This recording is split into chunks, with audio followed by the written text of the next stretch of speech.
The shift binder said I had to finish the graffiti wall before the 3:33 train, so I kept scrubbing, even after the platform clock froze. That clock never froze before, which meant my probation point was about to become a termination point.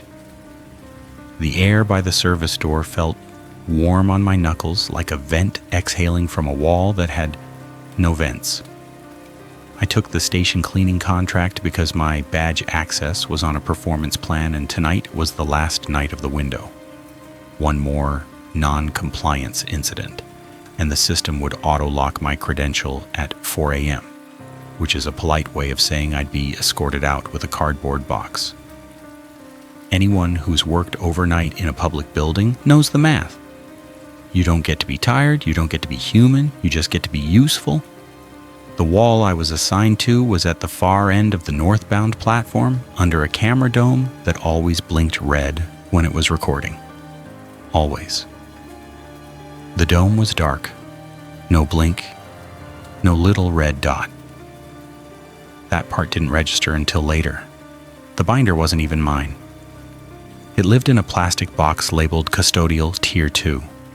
And the box always smelled like old disinfectant and rubber gloves that never fully dried. I flipped it open with wet fingers and found the page dog-eared hard enough to crack. A line of text sat under a coffee ring and a faded revision stamp. The stamp mattered, but I didn't know that yet. All I saw was the time and the threat tucked behind it in plain language. The rule read, "Finish surface removal before the 3:33 train. Do not remain on platform after doors open." I thought, sure. Fine. Time box. Transit runs on time boxes. The city runs on time boxes. My whole job was timed, tracked, audited. A second line sat below it, and someone had patched the paper with a strip of white tape. The tape had been peeled and restuck enough times that the edges curled like dead skin. Only the last few words were visible. Report, delay to control, and wait for... Wait for what? That part was hidden under the tape, and the tape had a fingernail notch, like a person kept lifting it to check the missing words, then pressing it back down. Rules don't keep you safe. They keep you compliant. The graffiti itself wasn't creative. It was the usual mess of tags and Sharpie slurs, but one mark was different. It looked like a tiny, precise stamp someone had pressed into the grime, almost like a printer test pattern. In the center, a string of symbols sat too clean for a subway wall. I stared at it longer than I should have because my brain kept trying to sort it into something normal. A QR code, a ticket number, a joke. My hand hovered with the solvent rag, and I almost wiped it away on instinct. The memory of the binder line stopped me. My old trainer in facilities used to say, half joking, half warning, keep the line. He meant don't cross the safety tape, don't improvise, don't let a task pull you into a hazard zone. So I worked around the symbol instead like it was a stain that wasn't mine to touch. A phone buzzed in my pocket with a calendar alert I'd set for myself. PIP window ends. It wasn't for motivation, it was to stop me from pretending the date didn't exist. I silenced it, then looked down the platform at the exit stairs. The station was mostly closed at that hour, but mostly is another word for liability. You still got late riders, lost people, drunk people. The city never fully slept, and the transit authority never fully admitted that it ran on the bodies of people like me. A thin squeal of steel drifted from the tunnel, distant enough to be normal, and I told myself, the 3:33 train was just approaching early. That thought should have made me hurry. Instead, it made my stomach drop, because the platform clock still showed 3:32, and the seconds didn't tick. The routine I couldn't stop doing was checking the same two things over and over, my radio and my badge reader. I'd tap the radio once, listen for the little chirp, then tap it again because I never trusted the first sound. I'd swipe my badge against the portable reader, to confirm it was still live, then do it again, because I'd once been locked out mid-shift, and I still felt that humiliation like a bruise. The portable reader gave me a green flash. No beep, just light. A normal person would have shrugged and kept cleaning. I didn't. I raised the radio, thumbed the talk button, and waited for the familiar hiss. Silence. Not faded. Stopped. The station had been breathing all night through fans and distant rails. Now it held its breath, and my thumb stayed on the button like I could force sound back into existence. A sign above the platform stairs flickered from exit to service and back again, like it couldn't decide what kind of place it was. My eyes went to the camera dome again. Still dark. The rational part of me tried to build a list of explanations. Power blip, network outage, camera offline, maintenance, sabotage, a test. The other part of me, the part that still woke up hearing the radio chirp in my sleep, remembered the binder rule and the taped over line and thought they wrote this because something happened. The solvent rag in my hand was soaking through. The chemical smell clung to my wrists. I had 30-something seconds until the clock, if it started moving again, would hit 3:33. I couldn't leave the wall unfinished, not with my probation hanging on one more incident. A footstep sounded behind me, and relief hit so hard it almost made me laugh. "Hey," a voice said, and it wasn't a supervisor voice. It was rough and tired, the kind of voice that belonged to someone who'd been doing this longer than their body wanted to. The man was one of our crew, the only person I trusted in that station. Len had been a cleaner since before I was old enough to take a contract job. He had that calm competence that made managers think he didn't need praise. He also had a bad knee and the habit of rubbing the knuckle of his thumb against his ring finger when he was stressed, like he was checking whether he still had skin. "You're still on that wall?" Len asked. The guilt I felt now is sharp. I didn't tell him about the clock. I didn't tell him the radio had died. I just said, "Almost done."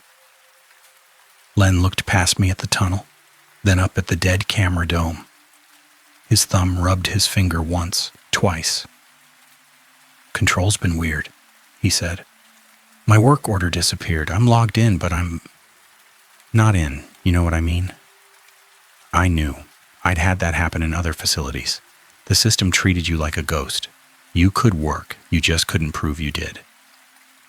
A small lie crawled out of my mouth without me meaning it to. "It's probably the network," I said, because saying something is wrong felt like a weakness I couldn't afford. Len's eyes went to the binder box. "You read the page?" "Yeah." He made a sound like a cough that wasn't a cough. "Don't clean the little stamp," he said, "if it's there." My gaze snapped back to the symbol on the wall. It looked even cleaner now, like the grime around it made a frame. Len didn't explain why. That scared me more than any story. People like him explained when they could. When they didn't, it meant they'd learned the cost of saying too much. A low vibration rolled up the platform tiles. Train coming. The platform clock still showed 3:32. The wall needed one more pass. The taggers had used something oil-based, so the solvent had to sit, then be lifted. I could leave it half done and come back, but the binder said do not remain after doors open. A choice, pressed down on my chest. Leave now, keep the rule, keep my job. Or finish, avoid the probation point, and risk whatever the rule existed to prevent. Len shifted his weight off his bad knee. "Clock stuck," he said quietly. My throat tightened. He'd noticed. Of course he'd noticed. "Yeah," I admitted, "radio's dead too." Len's eyes narrowed with a tired kind of anger. "They never tell us when they test." "Test?" He'd said the word I didn't want to say. The vibration grew stronger. The tunnel breathed cold air out toward the platform, which shouldn't happen when the fans were in overnight mode. It carried a smell like wet concrete, like the air under a basement staircase. Len nodded toward the stairs. "We go now," he said. My mouth went dry. "If I go now," I said, "my wall isn't done. That's a point. That's my last point." Len didn't look impressed. "A point doesn't matter if you don't walk out." The 3:33 train was closer. The clock still didn't move. The worst part is I still believed I could outwork the rule. I still believed being good at my job would make the system treat me like a person. So I broke it. 2 minutes, I told Len, and I hated myself even as I said it. "Watch the tunnel. If it's here, we leave." Len's jaw tightened. He stayed anyway because he was Len, because he didn't abandon crew, because he'd taught me that without ever giving a speech about it. I scrubbed hard. The solvent stung the cuticle of my thumb where I'd cracked the skin earlier. The grime lifted in oily ribbons, and my heart hammered with each swipe like I was racing an invisible stopwatch. The platform lights flickered once, then steadied. The camera dome stayed dark. A metal click echoed from the tunnel mouth, sharp and wrong, like a latch closing on a door you didn't know existed. Len's head snapped toward it. The train should have announced itself with wind and rail noise, and that rising whine of brakes. Instead, the vibration went away. It didn't fade. It stopped. Len whispered, "No." That single word hit me like a shove. I dropped the rag into my bucket. "We go," I said, and my voice shook because I knew I'd waited too long. The air by the tunnel mouth went still. A pressure change rolled over my skin. My ears popped softly, like I'd gone up a floor in an elevator. Then the headlights appeared. Not the bright, sweeping beams I expected. 2 dim circles like eyes half closed, gliding out of the darkness without the usual noise. The train arrived like it had been pushed by hands instead of motors. The front car coasted in and stopped dead, perfectly aligned with the warning strip, too precise to be human operation. The doors stayed shut for a beat, and I swear the station waited with them. Len grabbed my elbow. His grip was harder than it needed to be. "Stairs," he said. My shoes squeaked on the tile as I turned, and that sound felt offensive, like it didn't belong. A chime played from the train doors. The normal chime, but pitched a little too low, like the speaker was tired. The doors opened. No riders, no lit interior, just black. Not shadow, not dim, not lights are off. Black like a screen with no backlight. Black like a hole. Len swore under his breath. I didn't. My voice wouldn't work. A handrail inside the doorway caught a sliver of platform light, enough to show it existed, but the light didn't go beyond it. The black ate it. The binder rule sat in my mind, simple and stupid. Do not remain on platform after doors open. I took a step toward the stairs. The train exhaled. It wasn't wind, it was suction. Air pulled toward the open doors, fast enough to tug at my shirt and make my eyes water. A paper receipt skittered across the platform and vanished into the doorway without a sound. Len braced his boots. "Move!" he snapped. And his voice was the only thing that felt real. I moved. We both did, leaning into the pull, pushing ourselves toward the stairs, while the open car waited like a mouth held open. A strap on my bucket lifted. The bucket tipped. The rag, the brush, the long scraper, they slid toward the train as if the platform had tilted. Len lunged, and this is where the pro-social part of me showed up too late. I grabbed his belt with both hands because if he went down, he'd go into that doorway. His bad knee gave. He stumbled. My hands locked on and I dragged him backward like I was pulling a person out of surf. The suction yanked his mop head clean out of his cart and pulled it into the void. It didn't slap, it didn't thud, it just disappeared, like the darkness had a quiet appetite. We made it to the first step. Len's knee trembled. My wrists burned with effort. The station lights flickered again, and the exit sign held steady on service. A rule quote from somewhere else in my memory surfaced. One of those lines you hear in training and never think about again until it's too late. A laminated card had sat in the break room at another site, stained with bleach, and it had said, "If you miss the last safe time box, you do not improvise. You log the miss, and you leave."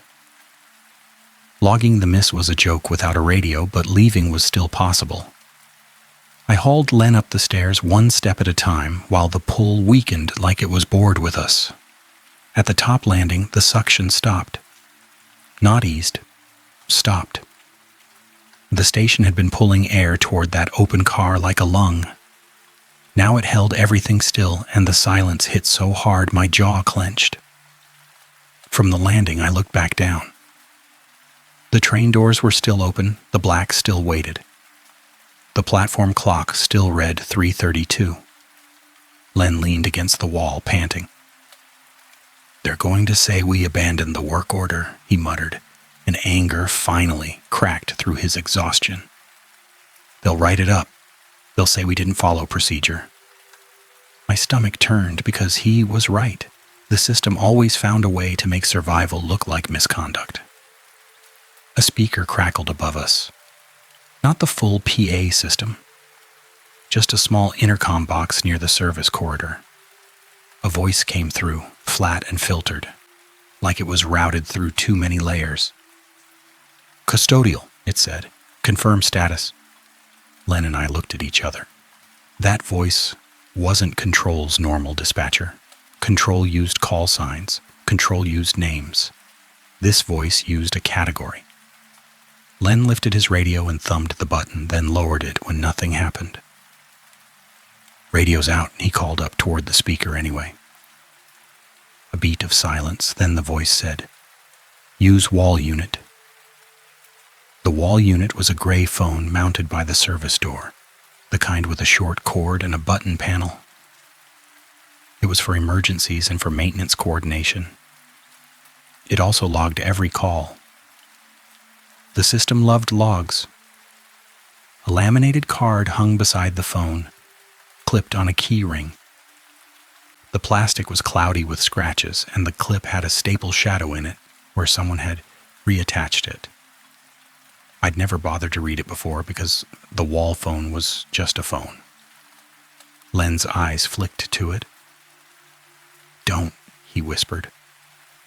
I stepped closer anyway because the voice had already put us on record by calling us, and the fear of being written up kept steering me like a leash. The card had a tiny printed admin marker in the corner, like a form code. It looked like Ops Station 12/Rev 3.2, and the 2 was smudged, as if someone's thumb had wiped toner while it was still warm. I read the first line out loud, barely moving my lips, and I hated that I did it because fear makes me obedient even now. The card said, "If you cannot confirm on radio, you must use the wall unit. If you hear the arriving chime, you do not pick up." Len grabbed my wrist. "Chime already happened," he said. We both heard it again then, soft, low. Not from the platform below, from inside the wall phone. My breath turned thin. The phone hadn't rung. It just made the train door chime, like it had learned the sound and was testing it. The speaker above us crackled, and the same flat voice said, "Pick up and state delay reason." Len's thumb rubbed his ring finger hard enough to whiten the skin. "This is a test," he muttered, but his eyes looked down the stairs like he didn't fully believe his own theory. I had two explanations in my head, and I needed one of them to be true. Either this was an internal compliance audit designed to catch contractors cutting corners, or it was something else wearing the shape of policy. Maybe controls rerouting through the wall unit because the radios are down, I said, and my voice sounded like I was trying to convince myself, which is exactly what I was doing. Len shook his head. They'd call transit police if radios died. They don't call us. They don't care about us. That hit harder than it should have because it was too true. The wall phone chimed again. Once, twice, then a third time, lower each time, like it was syncing. I didn't pick up. I couldn't. The speaker voice changed, almost imperceptibly, like the filter got cleaner. Non-compliance will be documented, it said. A green light blinked above the wall phone. A tiny printer inside it whirred. A slip of paper started feeding out of a slot at the bottom. Len stared at it like it was a snake. The paper printed a line, then stopped halfway out, like the device had decided it was done. I pulled it free because I can't stop myself from grabbing evidence when I see it. It's a habit from doing facilities work in places where management lied. If it isn't in your hand, it isn't real. The slip had a timestamp that made my blood run cold. It said 3:33 a.m., even though the platform clock below still read 3:32. My mind clicked. Not in a clever way, in a sick way. Time wasn't stuck. Time was split, and the split was being recorded. Len read it over my shoulder. That's wrong, he said. A soft scraping sound came from the stairs below, like a broom bristle dragging across tile, then again, steady, patient. Neither of us moved. I should have gone up to street level right then. I should have abandoned my badge, my job, my pride. But the idea of walking away without proof felt like letting the system win twice. It's stupid. It's pride. It's the human flaw that gets people hurt. So I did what I always did when I didn't want to panic. I tried to control the variables.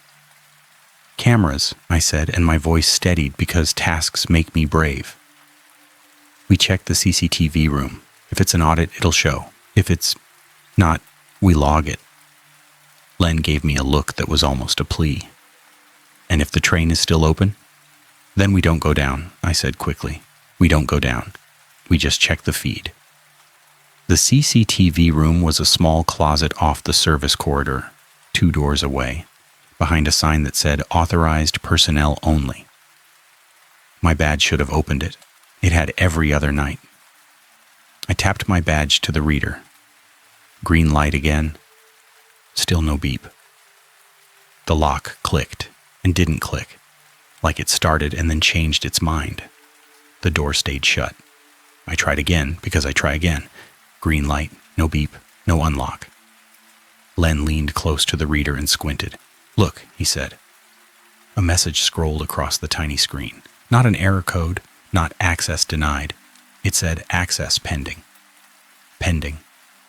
Like the system was waiting to see what I'd do next. My skin crawled.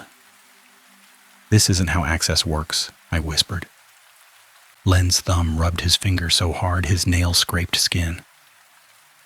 They're doing it on purpose, he said. He meant an audit. He meant a trap made by people. I wanted that to be true because it was a kind of horror I could fight with paperwork. A sudden thought struck me like a slap. The binder. The taped-over line. I jogged back to the plastic box, pulled the binder out, and flipped to the dog-eared page. The coffee ring looked darker now, like it had bled fresh. The revision stamp in the corner read, dear Rev 3.3 choice, not Rev 3.2. I didn't notice it then, which is why the rest of the night went wrong. Len peered over my shoulder. That stamp wasn't 3.3, he said, voice tight. I slid my fingernail under the tape and peeled it up, and the paper underneath felt damp like it had been breathed on. The full line revealed itself in faded print. If delayed past 3:33, report delay to control and wait for the substitute car. Substitute car. The word hit me wrong. The transit authority didn't call anything a substitute car. They called it a bus bridge. They called it a replacement train. They used official terms. Substitute car sounded like a lie someone wrote to sound safe. Len's eyes flicked toward the stairs. The scraping sound came again, closer now, like someone cleaning their way up. A handwritten note was tucked in the binder pocket, folded small and stained with something brown. The handwriting was shaky, like someone wrote fast with a pen that kept skipping. It said, "Do not say delay. Do not ask for substitute. Keep the line." Len exhaled hard like he'd been punched. That's from before," he said. "Before what?" My voice cracked. Len didn't answer. He pointed down the stairs instead. "It's coming," he said. The scraping sound was steady now, and it wasn't on the steps. It was on the landing below, dragging along the wall like bristles on tile. The rhythm was wrong for a person, too even, too patient. A shadow shifted at the bottom of our stairwell, but the lights didn't change. It wasn't a normal shadow. It was like the light itself just decided not to exist in that shape. Len grabbed the binder out of my hands and shut it hard. "We go up," he said, and his voice wasn't calm anymore. "Street level, out." The exit gate at street level required a badge too, but it had a manual release for emergencies. The manual release was sealed with a plastic tag that would snap if it was used. Using it would get us written up. It might also get us out. We ran, and the sound of our shoes on the service corridor tile was the only proof we were still real. My heart hammered. My throat burned. My mind kept replaying the printed slip. 3:33 a.m., while the clock stayed at 3:32. At the far end of the corridor, a maintenance door led to a short stair up to the mezzanine. The badge reader there was an older model with a tiny speaker. It beeped when it worked. It should have been comforting. I tapped my badge. Green light. No beep. Oh, the door unlocked anyway, slowly, like a hand turning a latch with reluctance. Len shoved it open and we climbed, breath tearing in and out of our chests. The mezzanine was a wide, empty space with ticket machines lined up like silent vending machines. A few closed turnstiles blocked the way out. Above them, a digital sign scrolled, "No service," in bright red, over and over, like it was the only phrase it knew. Len moved toward the emergency release tag on the gate, fingers shaking. He hesitated, and I hated that I understood why. The tag was evidence. Breaking it was proof we'd done something wrong. Proof that could cost him his job. At his age, that wasn't just pride. That was survival. A moral dilemma sat between us, heavy and ugly. Follow policy and stay trapped in a place that was changing. Break policy and maybe get out, but leave a record that would ruin us. Len looked at me, and the fear in his eyes was a mirror of my own. "If we break it," he said, "they'll blame us. If we don't, we're still here when the next car comes." The word car tasted wrong in my mind, even though I didn't say it. I made the choice that still keeps me awake. I stepped to the gate tag and snapped it. The plastic gave with a sharp crack that echoed too loud in the empty mezzanine. The gate lever moved freely after that. Len pushed. The turnstile unlatched. A loud chime sounded. It wasn't from the gate, it was from the ticket machine behind us. Len froze mid-step. I spun around. The ticket machine screen, usually dim at night, glowed bright. A message flashed across it in block letters like a system alert. "Substitute car arriving." The words were too clean, too confident. The machine's printer slot word, and a ticket fed out, blank on the back, printed on the front with a simple black rectangle where a barcode should be. Len whispered, "No." A new sound rose from the platform below. carried up through the stairs and vents, a long, soft intake, like something breathing through a cloth. The exit gate was open, street level was a flight up and a door away. We could still go. Len's bad knee buckled as if the air had weight. He grabbed the turnstile with both hands, knuckles white. I grabbed his elbow. "We go," I said. Len didn't move. His eyes were fixed on the blank black rectangle on the ticket like it was a mirror. "That's not a barcode," he whispered. That's the doorway." A light on the turnstile blinked green, then red, then green again, like it was arguing with itself. My mouth went dry. The ticket machine chime played again, lower this time. Something moved in the stairwell behind us. Not a person, not fast, just present. I did the only competent thing I could think of. I pulled out my phone and started recording. Not for social media, not for drama, but because evidence was the only language the system pretended to respect. The camera feed on my screen showed the mezzanine in front of me. Len's hand on the turnstile. The ticket machine glowing. It also showed something else.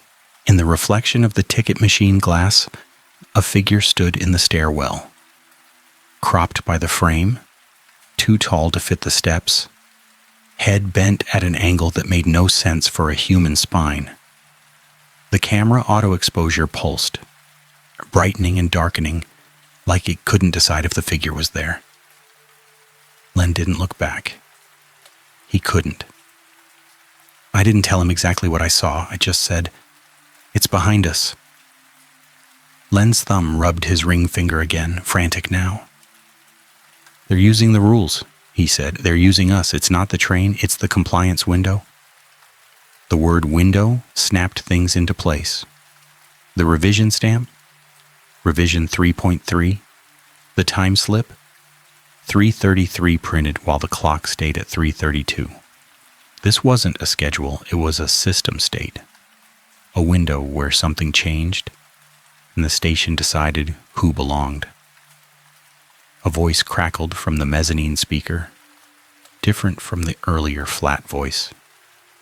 This one sounded more like a human dispatcher, but tired, irritated. "Custodial, why is your gate tag broken?" it asked. Len's face twisted with rage.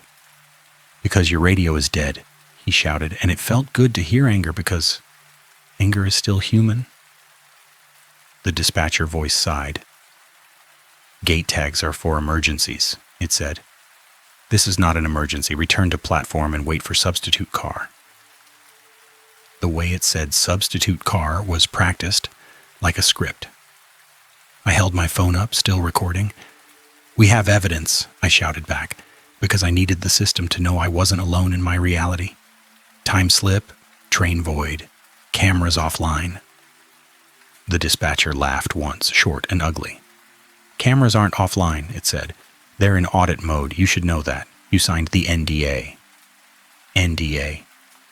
There it was. The legal leash. My stomach dropped. This wasn't an accident. This wasn't a ghost story. This was policy weaponized into something I couldn't name, and the worst part was they expected me to comply. The stairwell behind us made that soft brush sound again, like someone cleaning a wall with a broom. Closer. Patient. Len's voice went small. "We can't go back," he said. The street door at the top of the mezzanine stair was a heavy metal door with a panic bar. It opened out to the sidewalk, to air that smelled like cars and night and normal life. It was 10 feet away. I hauled Len toward it, one hand on his elbow, the other still holding my phone like a talisman. The speaker above us crackled, and the dispatcher voice hardened. "If you exit the facility," it said, "your access will be revoked. Your contract will be terminated. Return to platform." The fear of losing my job hit me, hot and stupid. Then something else hit me harder. The idea that the system wanted me back on the platform more than it wanted to punish me. That was the trap. Len reached the door first. grabbed the panic bar, and pushed. The door didn't open. The panic bar moved. The latch clicked. The door stayed shut, like the frame itself held it. Len slammed his shoulder into it once, twice. The metal vibrated and refused. A thin line of light appeared around the door frame, not from outside, but from within the metal, like the door was glowing at the seams. The stairwell behind us was dark, but my phone screen showed the figure closer now, still cropped, still wrong. The camera struggled to focus, then did for half a second. The figure wasn't a person.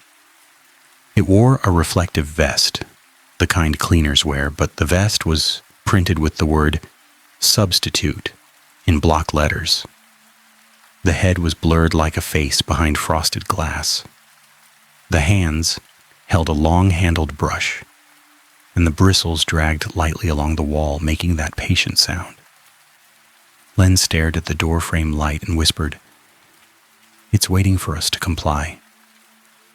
A tiny impulse rose in me, ugly and desperate. What if we did? What if we went back down, followed the rule, waited for the substitute car, survived the audit, kept our jobs? What if it was really just a test and all we had to do was play along? That thought is what terrified me most, because it felt reasonable. That's how traps work. They feel like policy. I turned my phone so Len could see the screen. The figure on the video feed tilted its head. The exposure pulsed. The vest text stayed perfectly legible. Len made a strangled sound. "No," he said. "No, we don't go toward that." A small part of me wanted to believe we could brute force the door. Another part knew the door was now a rule, not a door. The ticket machine chimed again. The blank rectangle ticket slid halfway back into the slot like it was being reconsidered.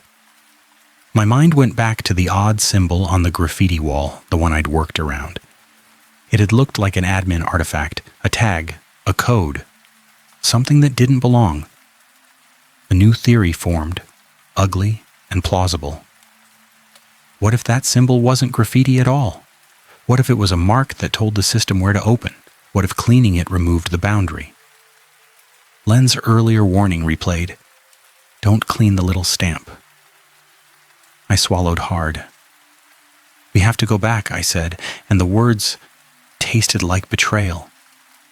Len stared at me like I'd lost my mind. "We can't go back down there." "I know," I said, and my voice shook because I meant it. "But the door won't open. The only thing that changes anything is the wall, the mark." Len's face tightened. "That's on the platform." "I know." The stairwell behind us made the brush sound again, closer now, like it was almost at the mezzanine landing. The air got warm on my knuckles again, like the station itself exhaled. A choice again, worse than before. Stay here and get caught between a door that was becoming a rule and a substitute thing climbing toward us, or go back down into the place the system wanted us, to mess with the one boundary we might still control. Len's eyes filled with a kind of exhausted trust that made me feel ashamed. He nodded once. "We do it fast," he said. "Then we run." We moved as a unit like we'd done 100 times with heavy carts and stubborn trash bins. We backed away from the street door toward the turnstiles, toward the stairs down. The speaker crackled. The dispatcher voice sounded almost pleased. "Good," it said softly. "Return to platform. Wait for a substitute car." Len spat on the tile. The spit didn't spread.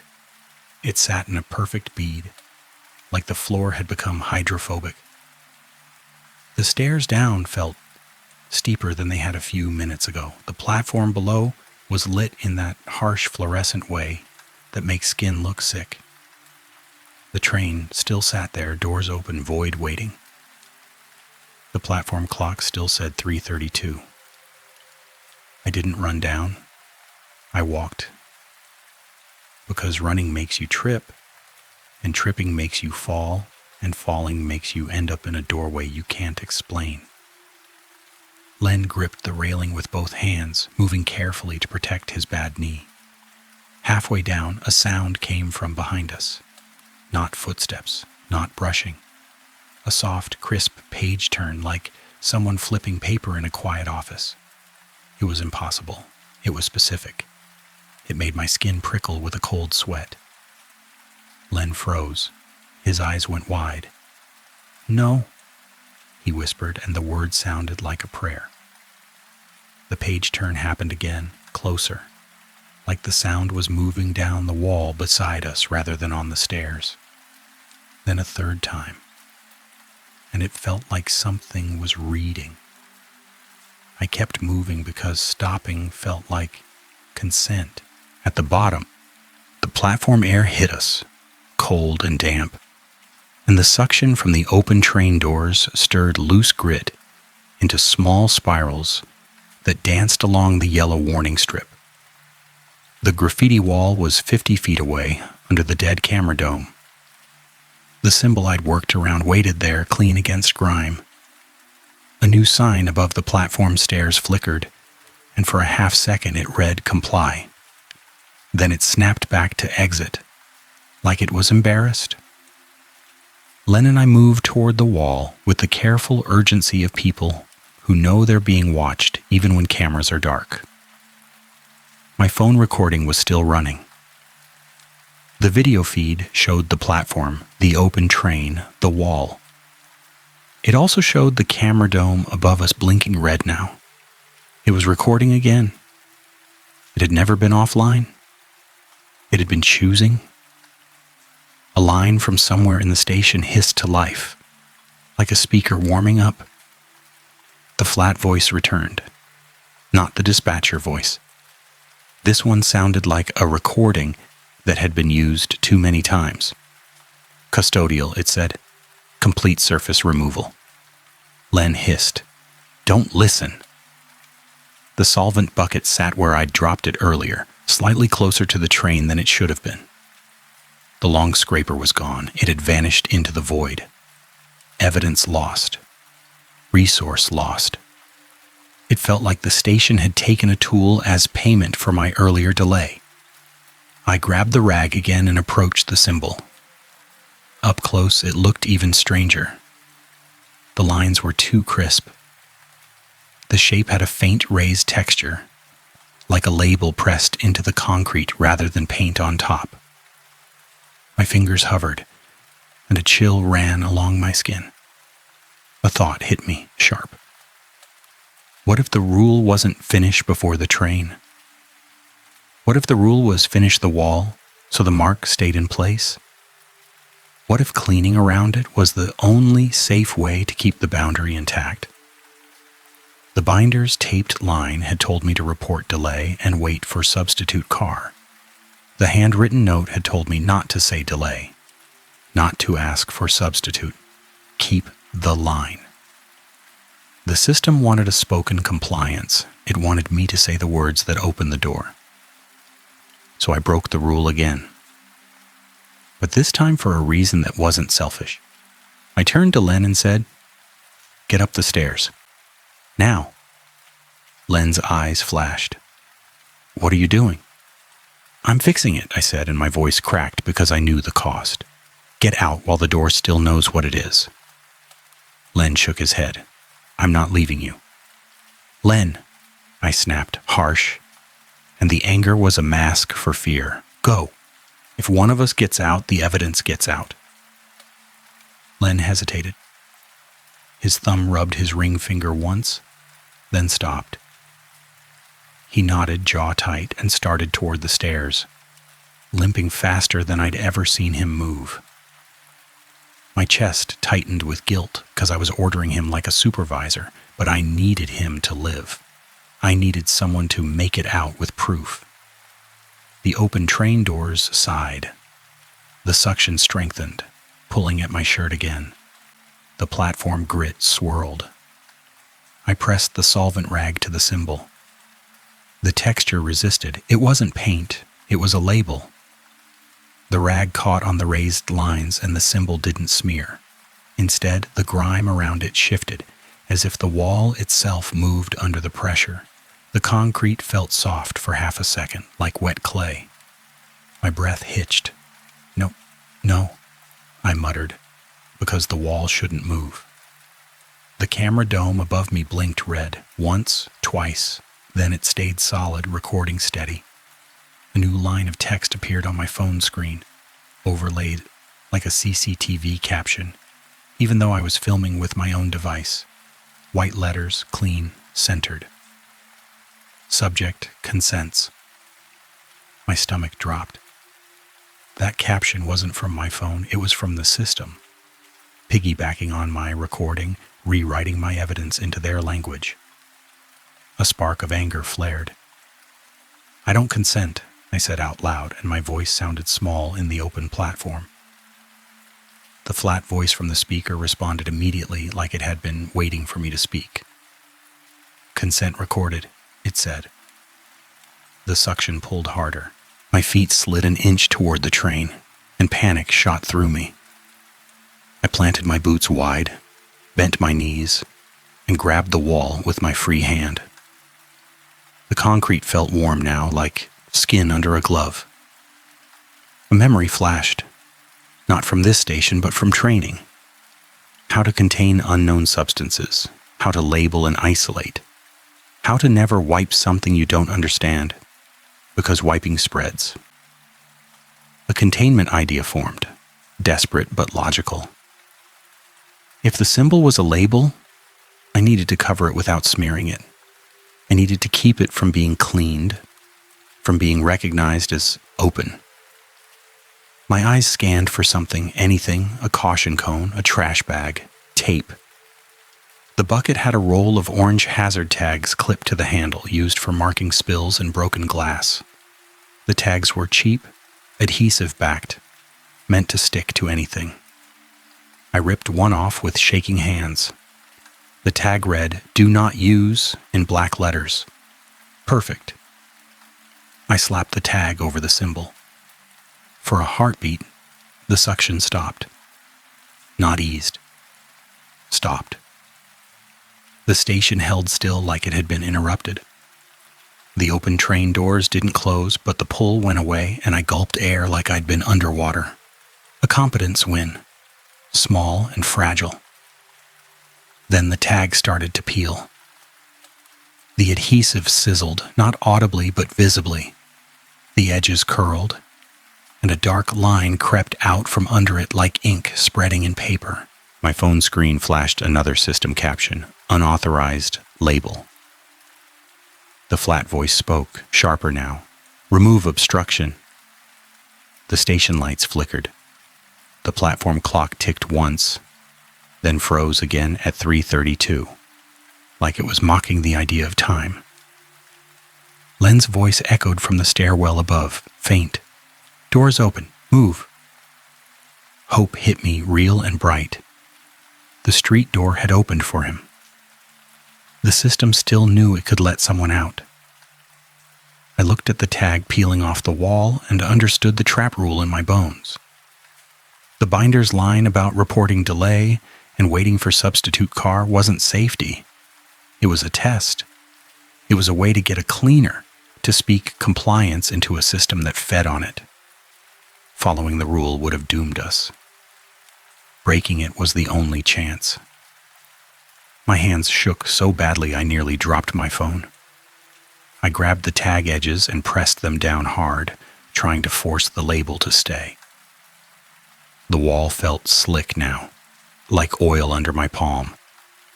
The train doors made the chime again, low and slow, and the black inside them rippled, like it wasn't empty after all. A figure appeared in the train doorway only for a second, not stepping out, just there, framed by the door like a still image. Reflective vest. Substitute in block letters, head bent wrong, brush in hand. Tier 3, clear enough to haunt me forever. The figure didn't move like a person, it moved like a policy. It leaned forward an inch and the suction returned, harder than before. My boots slid. The orange tag ripped free, half stuck to my fingers, and the symbol beneath it glowed faintly, like it had been exposed. The phone screen caption changed again. Subject corrects label. Corrects. Like I was doing my job, like I was helping. A laugh bubbled up in me, hysterical and ugly, and I swallowed it because laughing would waste air. I had one more idea, and it was terrible.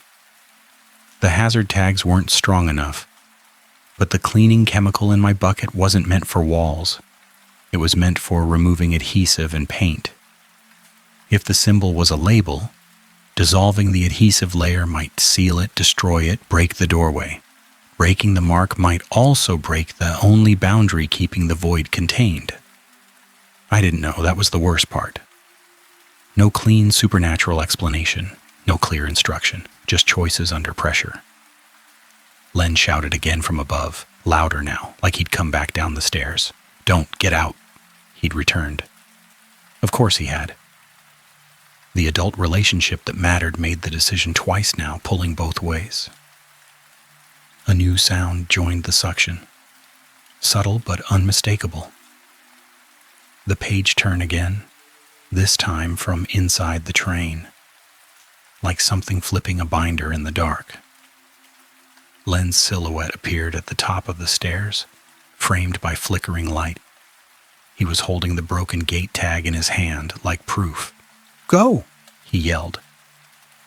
I opened my mouth to yell back, but the suction pulled the words into my throat, so I acted. I grabbed the bottle of adhesive remover from my bucket, twisted the cap, and poured it directly onto the symbol.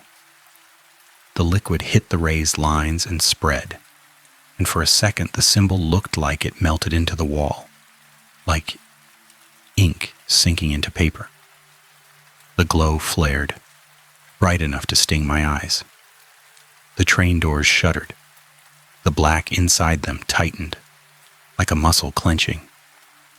A harsh alarm blared from somewhere deep in the station, not a fire alarm, not a security alarm, but a tone that sounded like a system screaming in a language made of electricity. My phone screen glitched. The video feed froze on the frame of the substitute vest in the doorway, then smeared into static. The suction stopped. Not eased, stopped. The station's breath snapped shut. The open train doors slammed closed with a heavy final thud that echoed down the platform like a judge's gavel. The platform lights steadied. The camera dome blinked red, then went dark. The platform clock jumped. It skipped from 3:32 to 3:34 in one blink, like the missing minute never existed. Len limped down toward me, face pale, eyes wide. "Are you okay?" he demanded. My hands shook so hard, the bottle slipped and clattered on the tile. "I don't know," I said honestly. The wall where the symbol had been was wrong. The mark was gone, but the concrete looked freshly patched, smoother than the surrounding surface, like someone had poured new cement and let it set instantly. A faint outline of the orange tag remained, burned into the wall like a shadow. Len stared at it. "What did you do?" I didn't ask for the substitute car," I said, and my voice broke because that felt like confession. "I didn't follow the binder." Len's jaw tightened. "Good," he said, and the words sounded like relief and grief mixed. The station speakers crackled once, then went silent. No voice, no script. We didn't wait, we didn't clean. We didn't finish the work order. We ran up the stairs to street level, and this time the door opened when Len hit the panic bar, like it remembered how to be a door. Cold night air hit my face, sharp and normal, and I nearly cried from the simple fact that outside air smelled like cars and damp pavement instead of disinfectant and concrete. We stood on the sidewalk, breathing hard, looking back at the station entrance like it might swallow us anyway. People walked past, heads down, phones in hand. Late-night life continuing without noticing the hell under their feet. Len held the broken gate tag up to the streetlight. The tag had a tiny printed number on it, a serial code. He stared at it like it was a clue. "They'll come for us," he said quietly. "For the NDA." I nodded. My phone was still in my hand. The recording was corrupted. The last clear frame I could find was the substitute vest in the doorway, frozen and pixelated, but legible enough to terrify. We went home separately.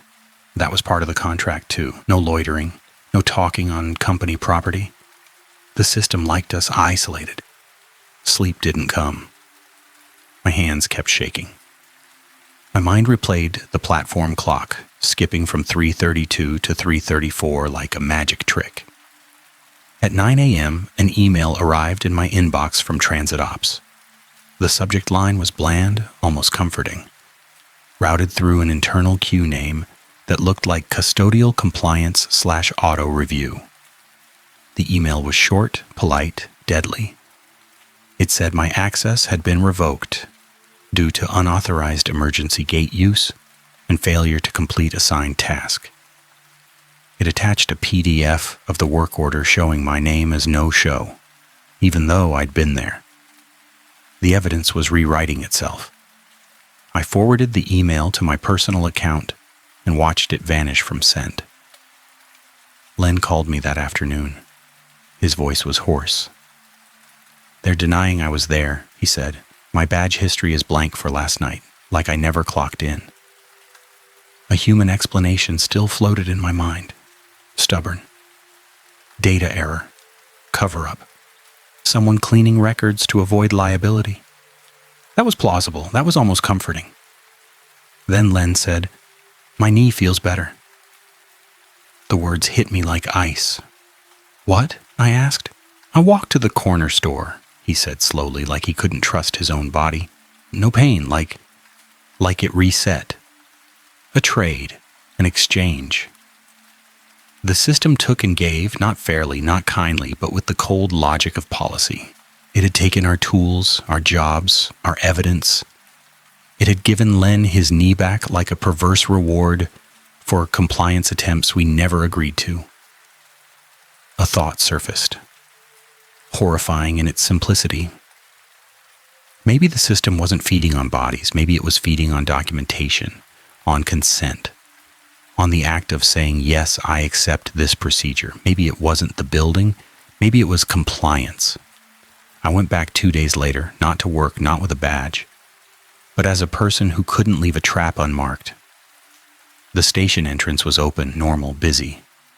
Commuters flowed in and out. The air smelled like hot pretzels from a vendor cart. No one looked afraid. I stayed on the sidewalk. I didn't cross the threshold. Keep the line. From where I stood, I could see down to the platform wall through the entrance stairwell just barely. The graffiti wall looked clean now, fully scrubbed, like someone had finished my job. The orange hazard tag outline was gone too, replaced by fresh paint. But on the fresh paint, near the same spot, a new symbol had appeared. Not the old string. This one was simpler, like someone had learned from my interference. 2 block letters and a time. SC 333 substitute car, 333. Printed like a label. A person in a reflective vest walked past me on the sidewalk, pushing a cleaning cart. The vest looked ordinary from behind, just reflective stripes. As the person turned, the front of the vest caught the streetlight. The word substitute sat across the chest in block letters, perfectly clean. The person didn't look at me. The person didn't have to. A small official-looking notice had been taped to the station entrance glass, corners curling, taped over older tape marks. In tiny print at the bottom, it had a revision code, Rev 3.3. I didn't go inside. I didn't call anyone. I wrote everything down, screenshots, timestamps. the corrupted video frame, the email that vanished, the platform clock jump. I sent it to every cleaner I knew under the subject line, "Do not say delay," because that line felt like the only honest warning I had left. The last message I got back was from a number I didn't recognize. It was one sentence, copied like a policy quote, and it ended with a warning that sounded like someone trying to help while staying inside the rules. The note read, "If you've seen that symbol before, don't ignore it." A week later, I searched my cloud drive for the folder where I'd saved the evidence, and it wasn't gone. It had moved into a directory with a name I didn't create, labeled substitute/rev 3.3, like the system wanted my proof filed where it belonged. Keep the line.